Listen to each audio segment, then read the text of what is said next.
Hello and welcome. আজি আমি এই ভিডিঅ'টোত ৰিসেন্টলি এডভাৰটাইজ হোৱা কিছুমান পোষ্টৰ বিষয়ে আলোচনা কৰিম। যেনেকৈ আমাৰ ৰিসেন্টলি ওলাইছিলে ইণ্ডিয়ান এয়াৰ ফ'ৰ্চত অগ্নিবীৰ বায়ু পোষ্ট। তো ইণ্ডিয়ান এয়াৰ ফ'ৰ্চৰ হয় অগ্নিপথ স্কিমৰ। জেণ্ডাৰ ইয়াত কি হ'ব লাগিব? আনমেৰিড হ'ব লাগিব, মেল এণ্ড ফিমেল। অনলাইন এক্সাম কেতিয়া হ'ব? 25 ছেপ্টেম্বৰত অনলাইন এক্সাম হ'ব আৰু অনলাইন ৰেজিষ্ট্ৰেশ্যন কেতিয়া হ'ব? যেটো হৈ আছে 11 জুলাইৰ পৰা 31 জুলাই লাষ্ট ডেট হয়। গতিকে সময় থাকোঁতে কৰি ল'ব এইটো। আৰু জন্মৰ কেতিয়া ভিতৰত হ'ব লাগিব? 2 জুলাই 2005ৰ পৰা 2 জানুৱাৰী 2009ৰ ভিতৰত যোন জন্ম হৈছে সি এই পোষ্টটোৰ বাবে এপ্লাই কৰিব পাৰিব। এতিয়া আহিলে এডুকেশ্যনেল কোৱালিফিকেশ্যন কি লাগিব? চাওক, এডুকেশ্যনেল কোৱালিফিকেশ্যন সায়েন্স সাবজেক্ট আৰু আৰ্টছ সাবজেক্ট, মানে সায়েন্সৰ হ'লেও পাৰিব আৰু কি আছে আৰ্টছৰ হ'লেও পাৰিব। যদি সায়েন্সৰ হয় কি লাগিব? যে 10+2 ফিজিক্স মেথছ 10+2 ফিজিক্স মেথছ আৰু ইংলিছ থাকিব লাগিব। মিনিমাম 50% এগ্ৰিগেট লাগিব। হৈছে নহ'লে কি হ'ব যে 3 ইয়াৰ যদি কোনোবা ডিপ্ল'মা আছে ইন ইঞ্জিনিয়াৰিং, যেনে ধৰক পলিটেকনিক কৰা আছে কোনোবাই, সেইটো কৰিব পাৰিব। নহ'লে 2 বছৰীয়া যদি কিবা 2 ইয়াৰ ভকেশ্যনেল কোৰ্চ আছে উইথ ফিজিক্স এণ্ড মেথছ, সেইটো কি আছে যে ইয়াত এপ্লাই কৰিব পাৰিব। যদি সায়েন্সৰ সাবজেক্ট নাথাকে তেতিয়াহ'লে সেইটো এপ্লিকেবল হ'ব। তাই 10+2 এনি ষ্ট্ৰীম, মানে সায়েন্স নহ'লেও 10+2 এনি ষ্ট্ৰীম, 50% এগ্ৰিগেট লাগিব, 50% ইন ইংলিছ লাগিব। নহ'লে কি হ'ব যে যদি হাই ছেকেণ্ডেৰী পঢ়া নাই তেতিয়াহ'লে কি হ'ব লাগিব যে যদি 2 ইয়াৰ কিবা ভকেশ্যনেল যদি কোৰ্চ কৰা আছে ইন এনি ষ্ট্ৰীম, সেইটো কি আছে যে ইয়াত এপ্লিকেবল হ'ব। ইয়াত স্কেনাৰ দিয়া আছে, ইয়াত গৈ আপোনালোকে ফাৰ্ডাৰ মোৰ ডিটেইলছ চাব পাৰিব। এপ্লিকেশ্যন ফিজ কিমান হয়? 550 হয় প্লাছ GST এক্সট্ৰা। এতিয়া আমি নেক্সট পোষ্টটো চাওঁ কি আছে। নেক্সটটো হৈছে যে টিচাৰ ৰিকুৱাৰমেণ্ট আছে, গেষ্ট টিচাৰ ৰিকুৱাৰমেণ্ট আছে at EMRS organisation Assam state level EMRS society. Post কি হয়? Guest teacher.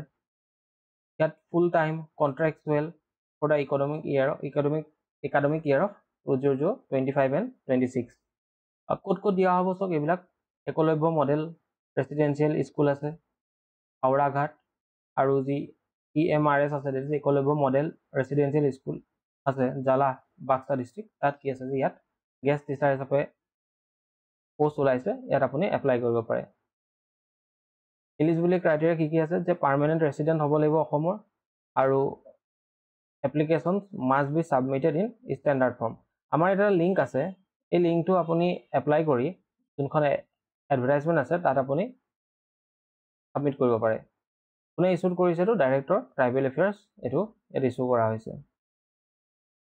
তাৰপাছত চোৱা নেক্সট জব আপডেট কি হৈছে যে recruitment for various post at Kasturba Gandhi Balika Vidyalaya and Netaji Subhash Chandra Bose Awasiya Vidyalaya, এই দুখনত বালিকা বিদ্যালয় আৰু আৱাসীয় বিদ্যালয়, এখন এটা ফৰ বয়জৰ কাৰণে, এটা ফৰ গাৰ্লছৰ কাৰণে। এইবোৰ ৰেচিডেঞ্চিয়েল স্কুল হয়। ইয়াতো কি ওলাইছে? পোষ্ট ওলাইছে, খালি এইটো কি কণ্ট্ৰেকচুৱেল হৈছে ফৰ 11 মন্থৰ কাৰণে। জেগাকেইটা ক'ত হ'ব? নাগৰিজুলি আৰু বাক্সা, এইবিলাকত। ইয়াত আপোনালোকৰ ৰিকুৱাৰমেণ্টটো দিয়া আছে, কি কি কোৱালিফিকেশ্যন লাগে, যেনেকৈ ৱাৰ্ডেন কম ছুপাৰিনটেণ্ডেণ্টৰ কাৰণে কি লাগে, masters in Assamese BA TET, এইখিনি এবাৰ আপুনি চকু ফুৰাই ল'ব। যদি হয় আপুনি এলিজিবল হয় তেতিয়াহ'লে ইয়াত এপ্লাই কৰিব পাৰে। এজ লিমিট 18 পৰা 45 ইয়াৰ্ছ হয় হৈছে। এখন শ্বৰ্ট লিষ্ট নটিচ ওলাব 24 জুলাইত, তাৰ আগতে, গতিকে আপোনালোকে এইটো সময় থাকোঁতে এপ্লাই কৰি ল'ব। তাৰপিছত এটা পোষ্ট আছে, এইটো ইম্পৰ্টেণ্ট হয়, ইণ্ডিয়ান এয়াৰ ফ'ৰ্চ ৰিকুৱাৰমেণ্ট ওলাইছে medical assistant trade group Y, medical assistant trade. এতিয়া ইয়াত পোষ্ট কি হৈছে? Airmen in group Y non technical medical assistant trade. Eligible category Indian and Gorkha, male candidate only. Eligible criteria কি হ'ব লাগিব? যে মেডিকেল এছিষ্টেণ্টৰ কাৰণে আনমেৰিড হ'ব লাগিব। তাৰপিছত কি আছে? বৰ্ণ বিটুইন কিমান? 2 জুলাই 2005ৰ পৰা 2 জুলাই 2008ৰ ভিতৰত জন্ম হ'ব লাগিব। আৰু medical assistant diploma BSc in pharmacy হ'লেও হ'ব মেডিকেল এছিষ্টেণ্টৰ কাৰণে, সেইটো আনমেৰিড হ'ব লাগিব। আৰু বৰ্ণ কেতিয়াবা হ'ব লাগিব? 2 জুলাই 2002ৰ পৰা 2 জুলাই 2007লৈকে।